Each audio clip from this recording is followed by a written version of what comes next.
And there is a lot of talk in Oakland now about how to address crime in the city. Now the mayor wants to double down on a strategy that was once credited for bringing gun violence there to a historic low. We're talking about the Ceasefire program, which focuses on direct intervention with the people most at risk of committing crimes.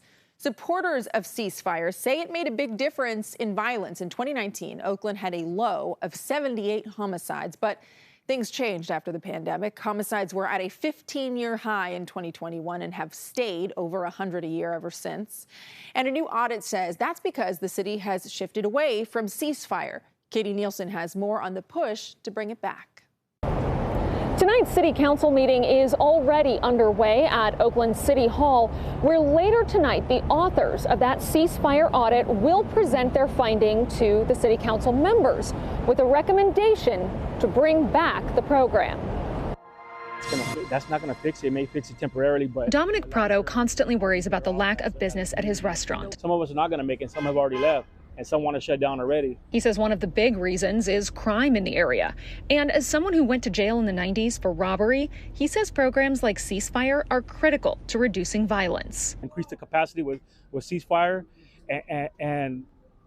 and engage these kids and give them something to live for, give them something before they... Ceasefire is a gun violence reduction program that started back in 2012. Community and religious leaders would meet with police every week to talk about recent shootings, figure out who might be planning to retaliate, then talk with those people to calm things down and prevent future shootings. And based on the numbers reported in the audit, it worked. But when COVID hit in 2020, those in-person meetings were no longer allowed. It didn't have the same effect, but we tried to do what was right and tried to reach out to those that may be involved or have been involved in gun violence. Pastor Dixon is one of the violence interrupters who will talk with those at highest risk of either committing or being victims of gun violence.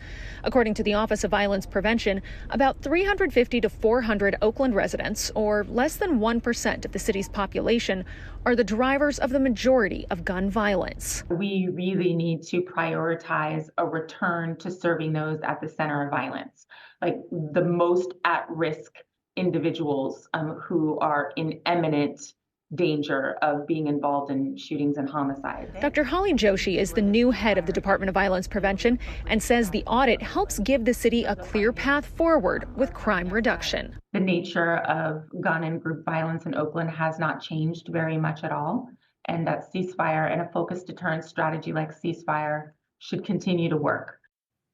If this sounds familiar, former Oakland Mayor Libby Schaaf and former Police Chief LaRon Armstrong were both big proponents of the Ceasefire program.